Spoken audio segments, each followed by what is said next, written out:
Selamat pagi saudara yang dikasihi Tuhan, kita bertemu kembali untuk ibadah kita siang hari ini. Kita mulai ibadah jam 10.30 ya.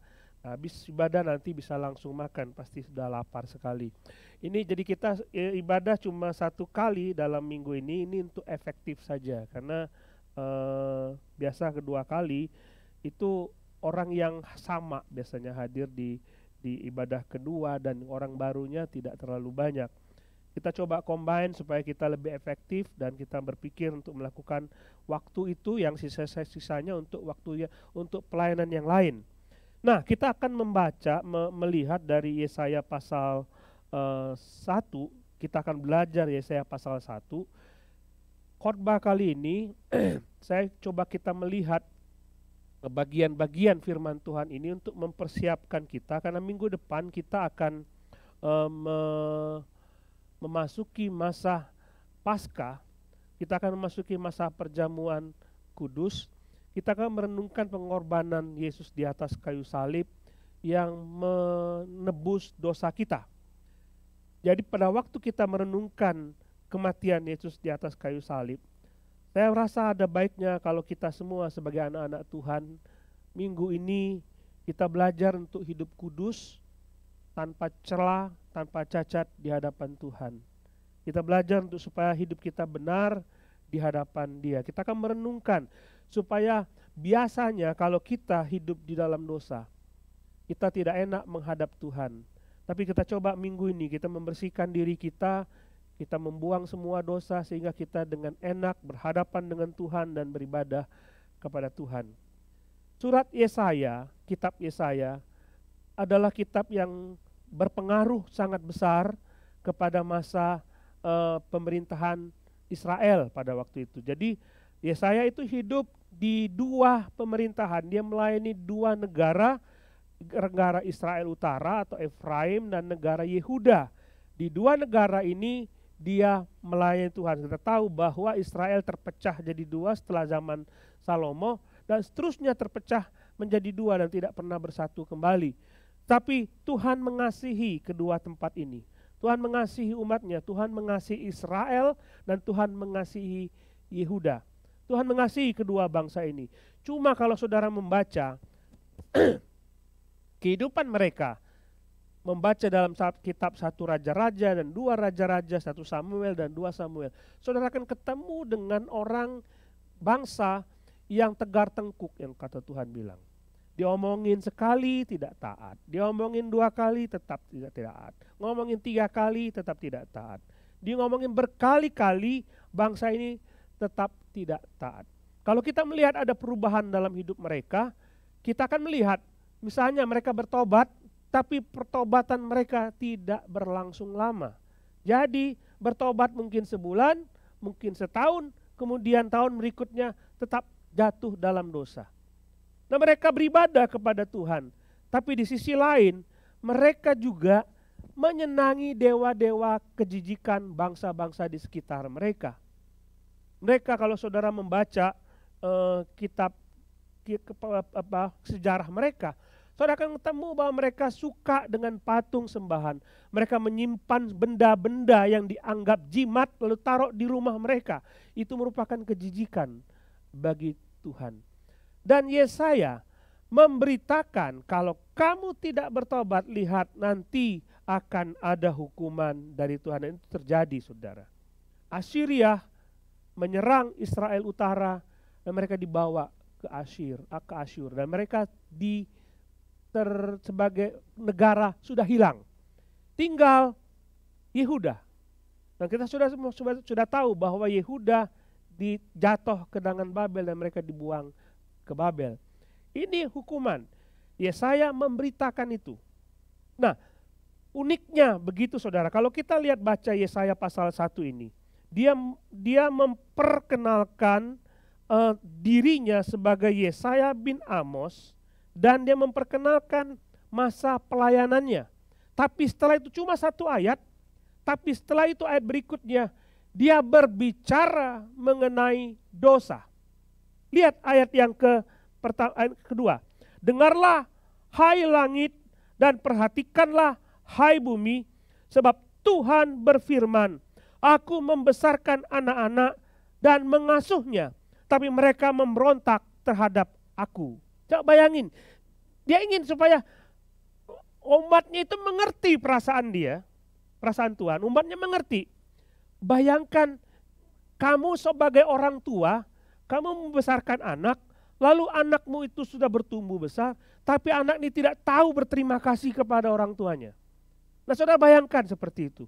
Dan perasaan itulah yang ada dalam diri hati Tuhan. Dia melihat bahwa Israel dibawa oleh Tuhan dari Mesir, dikeluarkan dari Mesir dengan tanda-tanda yang begitu luar biasa. Saudara membaca 10 tulah itu luar biasa. Hadir kepada bangsa Mesir, tapi tidak mengenai orang Israel. Mestinya belajar, aku sangat dikasihi Tuhan. Benar kan? Setelah mereka keluar dari Mesir, mereka berhadapan dengan Laut Teberau, dan Tuhan membuat mujizat yang tidak pernah ada. Dan mereka melihat itu semua. Mereka melihat itu semua. Bangsa-bangsa ketika mereka akan berjalan sudah ketakutan dengan bangsa Israel. Mereka mengalami itu semua. Hebat sekali Tuhan kita. Tapi apa yang terjadi? Tidak lama setelah itu, hanya 40 hari Musa di atas gunung, mereka sudah menyembah patung lembu emas. Ini kurang ajar. Sudah diberkati oleh Tuhan, sudah mengalami mujizat Tuhan, tapi tidak tahu berterima kasih kepada Tuhan. Tidak tahu berterima kasih. Di lain pihak, mereka beribadah kepada Allah-Allah lain. Hidup mereka penuh dengan dosa. Dan mereka menganggap, ya aku umat Allah, umat pilihan Tuhan. Tapi mereka tidak mengenal Tuhan. Tuhan ngomong begini, lembu mengenal pemiliknya. Pernah lihat lembu dipanggil noleh? Sini datang. Lembu itu taat, mengenal pemiliknya. Umat Tuhan dipanggil, gak noleh. Siapa kau? Gak ngerti. Keledai mengenal palungan yang disediakan tuannya. Yang tahu, ini palungan tempat aku cari makan. Keledai tahu. Umat Tuhan tidak tahu. Menjijikkan sekali. Kita belajar apa dari sini? Kadangkala sebagai orang Kristen, kita hidup menamakan diri kita sebagai umat pilihan Tuhan. Kita membanggakan diri kepada orang-orang lain. Aku orang Kristen, sudah tersedia bagiku mahkota kehidupan, aku pasti masuk surga, tapi hidupmu jauh dari Tuhan. Hanya di gereja saja terlihat kudus, terlihat suci, di luar liarnya minta ampun. Nah, kita ketawa, kita sering begitu ya. Kita sering begitu. Jadi hanya hari Minggu beribadah kepada Tuhan, kita memiliki Tuhan, kita punya Tuhan, tetapi setelah keluar dari sini, Tuhan, aku punya duniaku sendiri. Tuhan tidak suka dengan itu. Tuhan juga pikirkanlah. Kita kadang-kadang seperti itu. Itu yang pertama, kita hidup di dua alam. Kita hidup sinkritisme. Kita hidup menyembah Tuhan, tapi di sisi lain kita menyembah sesuatu yang berbeda. Satu saat kita taat kepada Tuhan, tapi di sisi lain kita mengikuti keinginan kita sendiri. Kita tidak sama sekali tidak taat kepada Tuhan. Dan ini adalah dilema bagi kita. Dan Tuhan tidak suka dengan itu.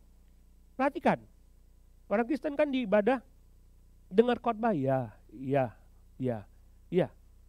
Begitu disuruh lakukan, no.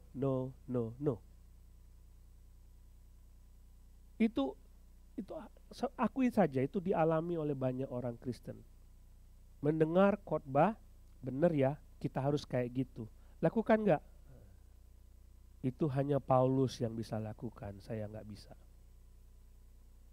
Itu fakta saudara, dan Tuhan mengungkapkan itu. Kamu hidup tidak mengenal aku. Apa yang kukatakan kepadamu, kamu tidak pernah taat. Di sisi lain mereka tidak tahu berterima kasih atas setiap berkat-berkat yang Tuhan sudah berikan kepada dia. Kita mengecam orang Israel ini, orang keras kepala bangsa ini, tidak tahu berterima kasih. Tapi banyak sekali orang Kristen, begitu dia mengalami hal yang tidak enak, sakit, penyakit, datang kepada Tuhan, tolonglah sembuhkan aku, rajin, ayo ikut jam doa, karena aku butuh kesembuhan. Benar kan? Sembuh. Setelah sembuh, bye-bye Tuhan, thank you. Kayak bengkel saja ya Tuhan ya. Pernah bawa mobil rusak ke bengkel? Sudah bengkelnya, mobilnya benar? Bengkelnya tinggal. Ya, bye-bye, thank you. Pernah datang lagi ke bengkel itu? Enggak. Kita orang Kristen kayak gitu. Tidak tahu berterima kasih. Enggak tahu. Datang rusak, kalau rusak lagi datang ke bengkel yang lain. Seperti itu orang Kristen. Coba akui, kita coba merenungkan, kita kapan berterima kasih kepada Tuhan? Ucapkan terima kasih. Kita seringkali melupakan Tuhan, hanya datang kepada Tuhan. Ini berapa kali loh, saya mengalami banyak hal. Orang kesulitan ekonomi, keluarga yang berantakan, sakit yang tidak kunjung sembuh, didoakan, semua dipulihkan. Setelah itu, thank you ya pendeta, bye. Saya ditinggalkan gak apa-apa, tapi Tuhan ditinggalkan, Tuhan ingat, aku yang memulihkan hidupmu, tapi kenapa engkau lupa kepadaku? Tuhan tidak mau kita lupa akan apa yang kita lakukan. Nah, kalau kita tidak taat, ada konsekuensinya. Kok Tuhan tuh kayak kejam ya? Kok Tuhan ada, kalau kita tidak taat berdosa kepada Tuhan, kok ada konsekuensi? Coba lihat ini. Ayat 5. Di mana kamu mau dipukul lagi, kamu bertambah murtad. Dipukul, konsekuensinya memang dipukul. Kok Tuhan jahat? Kok dia mau kita taat kepada dia lalu kita pukul? Saudara, lihat tadi, bangsa Israel adalah bangsa yang dilahirkan oleh Tuhan, diberikan kemurahan oleh Tuhan, diberikan anugerah oleh Tuhan, lalu diberikan mujizat, dilindungi dari bangsa-bangsa lain. Tuhan rasa ini umatku, ini milikku, kesayanganku, kalau dia tidak taat, aku pukul. Itu artinya bukan karena Tuhan tidak suka sama mereka. Nah, Tuhan sayang kepada mereka. Nah, yang punya anak kecil, kalau nakal kan dipukul. Kalau nggak dipukul gimana? Jadi misalnya dia pukul-pukul adiknya, waduh hebat sekali kamu nak, kamu pukul adik kamu. Hebat sekali. Kamu berkreasi, pintar sekali. Cara mukul kamu itu lebih hebat loh dari mama loh. Enggak kan? Kita tegur kan? Jangan pukul adikmu. Lalu kita masih pukul lagi. Ya kita pukul dia dong. Supaya memberitahu kepada dia, kamu salah. Nah, kalau Tuhan memberitahu kepada kita, kalau kita salah, itu bukan tanda dia sayang kepada kita. Benar enggak? Tuhan mengatakan, coba lihat nih, di mana lagi kamu harus dipukul?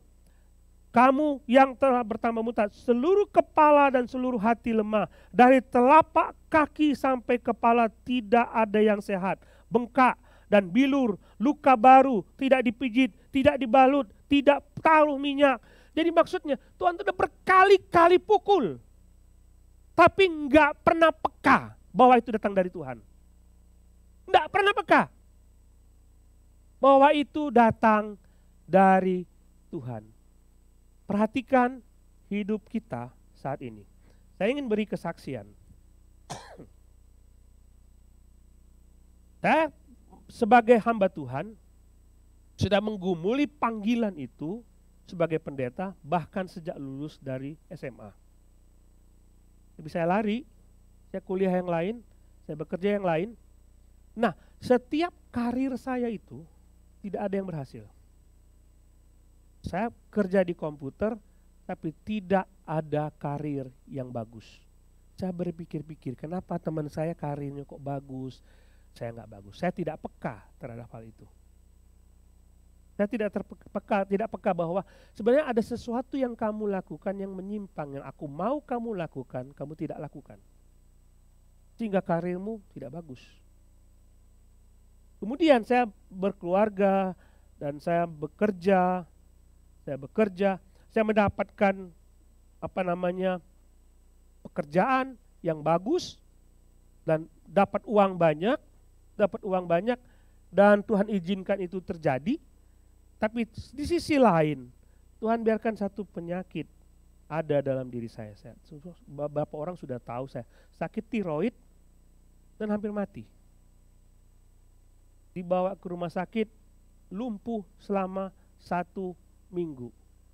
Mestinya saya peka. Ada satu hal yang kamu tidak lakukan, yang Tuhan perintahkan dalam hidupmu, yang tidak kamu lakukan. Itu kamu harus menjadi seorang hambaku, full time. Tinggalkan semua. Kadangkala, coba pikir. Kita berpikir tentang bisnis kita yang gak laku, gak berhasil. Kita berpikir mengenai karir kita yang tidak mulus. Kita berpikir mengenai keluarga kita yang berantakan. Kita berpikir mengenai sakit penyakit kita yang tidak kunjung sembuh. Atau mungkin sembuh, sakit lagi. Semua penderitaan demi penderitaan terjadi dalam hidup kita. Pernahkah terpikir, mungkinkah ada satu hal dalam hidup saya menyimpan satu dosa yang Tuhan tidak suka. Dan setiap kejadian-kejadian yang tidak enak itu terjadi, supaya saya peka bahwa ada sesuatu yang tidak beres dalam hidup saya. Tuhan izinkan itu terjadi. Tuhan izinkan hal-hal yang tidak beres terjadi dalam hidup kita. Bukan cuma penyakit, saudara. Ketidakdamaian, ketidaksejahteraan, enggak ada sukacita, semua bisa Tuhan izinkan terjadi. Cari pekerjaan yang mungkin tidak pernah didapat. Mungkinkah Tuhan sedang berbisik bahwa kamu sudah melakukan sesuatu yang salah? Aku ingin tegur kamu melalui itu. Tuhan berbicara kepada bangsa Israel, kamu dipukul di mana lagi? Semestinya kamu sadar. Tiap kali pukulan itu terjadi, kamu sadar mungkin ada sesuatu yang kamu lakukan yang mengecewakan Tuhan. Kita berpikir seperti itu. Kita mengatakan bahwa hidup kita ini kadang-kadang, inilah ya bangsa Israel ini ya, sudah sekian tahun, ratus tahun menjadi umat pilihan Allah. Semuanya seperti, sudah biasalah. Beribadah kepada Tuhan tuh sesuatu yang udahlah biasa saja. Pokoknya hari Sabat aku datang beribadah ke bait Allah, aku memberikan persembahanku, udah seperti biasa. Begitu ditegur oleh Tuhan, semua orang sudah mengalami. Udahlah, sudah biasa. Kita tidak boleh seperti itu. Kalau ada sesuatu yang terjadi, mungkin saja Tuhan sedang berbicara, ada sesuatu yang tidak beres dalam hidup kita. Kita harus peka. Nah, Tuhan mengizinkan itu terjadi dalam hidup kita. Nah, coba kita perhatikan ayat selanjutnya. Ayat yang ke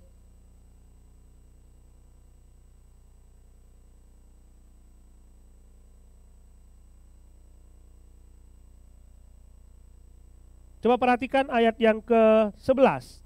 Di situ disebutkan, untuk apa itu korbanmu yang banyak-banyak, firman Tuhan. Untuk apa korbanmu yang banyak-banyak? Aku sudah jemu akan korban-korban bakaran berupa domba jantan dan akan lemak dari anak lembu gemukan, darah lembu jantan, domba-domba dan kambing jantan tidak kusukai. Kadang-kadang kita berpikir, nih orang-orang Israel berpikir, loh bukankah itu perintah Tuhan di dalam hukum Taurat bahwa kami harus memberikan persembahan? Bukankah Tuhan suka kalau kami datang beribadah kepada Tuhan? Bukankah Tuhan suka kalau kami bersekutu bersama-sama? Oke, Tuhan suka. Tapi itu semuanya sebagai kamuflase saja. Orang datang beribadah, hanya datang beribadah tapi pulang tidak mengenal Tuhan sama sekali. Kita tidak boleh hidup dalam kemunafikan. Nggak bisa seperti itu. Orang-orang Israel seperti ini, mereka melakukan itu dan mereka melakukan banyak kemunafikan di hadapan Tuhan.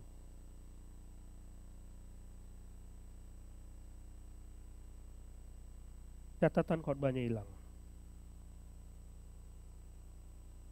Oke, enggak apa-apa. Kalau hilang kemana saya juga bingung. Salah pencet hilang dia, ya. Jadi banyak orang melakukan ritual agama. Mereka pikir mereka bisa melakukan segala sesuatu dan mereka pikir Tuhan senang. Ada satu contoh di dalam ketika Yesus berhadapan dengan orang-orang Farisi. Orang-orang Farisi ini berhadapan dengan Yesus mengatakan, kamu sudah Tuhan, Yesus, kamu melakukan pelanggaran terhadap tradisi-tradisi hukum-hukum Taurat. Yesus bilang begini, dengar dulu. Kamu mengagung-agungkan tradisi, tapi kamu tidak menghormati ayahmu dan ibumu. Benar ya? Bilang begini, papa mamamu kan perlu dihormati. Itu perintah hukum Taurat kan. Hormatilah ayahmu dan ibumu. Itu kata Yesus. Matius pasal 15. Papa mamamu kan mesti dihormati. Itu kan perintah hukum Taurat. Benar. Tapi kamu bisa bilang gini kepada papa mamamu, Pak, hari ini aku tidak bisa kasih uang ya. Kenapa? Uangnya buat gereja. Itu orang Farisi. Aku tidak bisa memberikan nafkah buat papa mamanya, mungkin sudah tua dan tidak bisa aku bekerja lagi. Aku gak bisa ya. Aku sudah kasih ke gereja. Tuhan mengatakan, kamu bilang kamu taat beribadah kepada Tuhan, tapi hukum yang lain tidak kamu lakukan. Munafik bukan? Munafik seperti itu. Kita mengatakan bahwa kita datang ke gereja beribadah kepada Tuhan, tapi perintah-perintah Tuhan di luar itu kita tidak taati kepada Tuhan. Kita tidak taat, kita memberontak kepada Tuhan. Ada banyak orang Kristen yang seperti itu. Mereka tahu bahwa mereka harus beribadah, tapi di sisi lain mereka tidak melakukan firman Tuhan. Mereka beribadah, jadi untuk apa ibadahmu itu? Kamu beribadah kepada Tuhan, tapi keluar kamu masih membenci orang lain. Kamu hari ini kamu beribadah kepada Tuhan, tapi di luar itu kamu masih tidak mengampuni orang lain. Banyak orang Kristen datang beribadah, tapi tidak pernah bisa memaafkan orang lain, tidak pernah bisa mengampuni orang lain, tidak bisa memberikan kebaikan kepada orang lain. Inilah orang Kristen, dan kemunafikan itu Tuhan tahu. Dia tahu mungkin terlihat suci di hadapan orang lain, tapi siapa yang bisa mengetahui itu? Tuhan tahu. Itulah sebabnya Yesaya bercerita, aku berfirman, Tuhan yang memberitahu ada dosa di dalam hidupmu. Tidak boleh ada kemunafikan. Nah, kalau kita melihat seperti itu, orang-orang Israel, mereka berdosa kepada Tuhan, mereka hidup dengan kemunafikan, mereka memberikan persembahan, tetapi di balik itu mereka tidak taat kepada Tuhan. Dan sudah dipukul dari telapak kaki sampai ke kepala dan tidak pernah bertobat. Kira-kira kalau saudara menemui orang kayak gitu yang sudah menyakiti hati saudara dan sudah punya kebencian yang mendalam terhadap orang itu, kira-kira apa yang akan saudara lakukan kalau bertemu dengan dia? Hai, apa kabar? Tuhan berkati. Hai, aku mendoakan kamu. Enggak kan? Secara manusia gitu, ini orang ku benci bener. Udah berkali-kali aku pengen baik sama dia, tapi dia tidak pernah mau berbaikan sama aku. Tuhan kan gitu kan, ayo Israel, kayak baik-baikan yuk. Enggak Tuhan, dipukul. Tuhan, ayo Israel baik-baikan yuk. Enggak Tuhan, dipukul lagi. Hai Israel baik-baikan yuk gitu. Kita kayak gitu kepada orang yang kita benci. Nah tapi Tuhan bilang di dalam firman Tuhan, dia mengatakan kepada orang-orang Israel, dia mengatakan dalam ayat yang ke-11, 18 dia berkata, marilah kita berperkara firman Tuhan, sekalipun dosamu merah seperti kirmizi akan menjadi putih seperti salju, sekalipun merah berwarna merah seperti kain kesumba akan menjadi putih seperti bulu domba. Jadi Tuhan tuh bilang gini, seolah-olah kamu sudah menyakiti, ayo kita datang, kita ngobrol, kita bereskan ini. Aku sanggup untuk mengampuni dosamu. Ada undangan dari Tuhan. Semua yang jahat kita lakukan, tapi Tuhan merancangkan, ayo kita bereskan bersama-sama, aku bisa pulihkan keadaanmu. Mereka bangsa yang sedang menghadapi serangan dari Babel dan Asyur, mereka terancam punah, tapi Tuhan bilang, ayo aku bereskan kamu, aku bereskan dosamu. Coba lihat ini kebaikan Tuhan. Sekalipun saudara melakukan banyak dosa, Tuhan tetap mengatakan, ayo kita ngobrol, aku mau bereskan.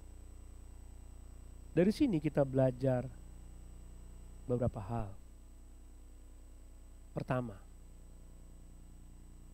Tuhan mengatakan, sekalipun dosamu merah seperti kain kirmizi atau kain kesumba.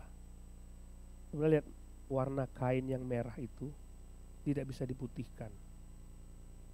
Tidak bisa diputihkan. Orang berpikir begini, dosaku terlalu besarlah, Tuhan mungkin tidak mau mengampuniku, Tuhan mungkin tidak mau menerimaku. Tapi dari sini kita belajar, sebesar apapun dosa yang saudara lakukan, darah Kristus sanggup untuk menyucikan. Coba lihat contoh kain kirmizi.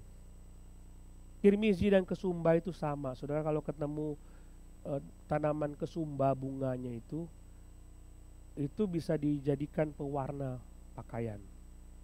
Kirmizi itu dari kain dari ulat yang dikeringkan, kemudian ngambil warna merahnya, dibuatlah kain kesumba. Ada kainnya slide-nya ya. Coba perhatikan kain kesumba. Merah menyala, merah hitam. Bagaimana warna merah ini bisa menjadi putih? Tidak mungkin. Bagi manusia, dosa itu tidak mungkin bisa diampuni. Tuhan bilang, aku sanggup untuk mengampuni. Saya tahu banyak orang merasa bahwa dari dulu sampai sekarang saya sudah banyak melakukan dosa dan aku tidak mungkin bisa diampuni oleh Tuhan. Tapi Tuhan menawarkan, ayo ngobrol yuk, aku bisa ampuni. Nah, saya tidak tahu, mungkin ada di antara saudara merasa seperti itu. Ada tuduhan iblis yang mengatakan bahwa dosa saudara tidak bisa diampuni. Tapi Tuhan bilang dosamu bisa diampuni. Kedua, kita bisa belajar bahwa hanya Tuhan yang bisa mengampuni dosa. Dalam ayat-ayat sebelumnya disebutkan bahwa manusia untuk datang kepada Tuhan, beribadah, memberikan persembahan, mencoba untuk dapat diterima oleh Tuhan dengan melakukan semua ritual agama supaya bisa diterima oleh Tuhan. Tuhan bilang, aku tidak suka itu. Yang bisa mengampuni kamu atas setiap dosamu, memulihkan hubunganmu dengan Tuhan, bukan ritual agamamu, tapi aku. Jadi kita semua harus datang kepada Tuhan. Tidak bisa kita tidak datang kepada Tuhan. Satu kali ada seorang wanita kedapatan berbuat zina, ditangkap oleh orang-orang Farisi untuk mencobai Yesus, dan dibawa ke hadapan Yesus dan mengatakan kepada Yesus, wanita ini harus dilempar pakai batu. Tapi Yesus tidak melakukan itu, tidak menyetujui itu. Dia mengatakan, siapa di antara kalian yang tidak berdosa, dialah yang pertama untuk mengangkat batu untuk melempar wanita ini. Satu persatu mereka pergi keluar meninggalkan wanita ini. Yesus bersama dengan wanita itu, dan Yesus bertanya, di manakah mereka yang mau menghukum kau? Mereka sudah pergi, aku pun tidak menghukum engkau. Yesus mengampuni. Wanita ini belum melakukan ritual agama ketika Yesus mengatakan, aku pun mengampuni engkau, pergilah dan jangan berbuat dosa lagi. Dia bertemu langsung dengan Yesus. Yesus mengampuni dia bukan karena ritual agamanya, tapi karena anugerah dia semata. Seorang yang lumpuh diletakkan di atas apa namanya itu, ya, diturunkan dari atas, dan Yesus berkata, dosamu sudah diampuni. Cuma ngomong begitu saja. Anugerah itu. Yesus punya anugerah cukup untuk mengampuni dosa saudara. Minggu depan kita akan merayakan Paskah. Kita akan merayakan Jumat Agung. Tantangan saya bagi saudara, kalau ada dosa yang selama ini saudara simpan dan saudara sembunyikan, tidak ada yang tahu, istri tidak tahu, suami tidak tahu, tapi Tuhan tahu. Maukah saudara membereskan itu di hadapan Tuhan? Tidak ada lagi kemunafikan. Tidak ada lagi kemunafikan.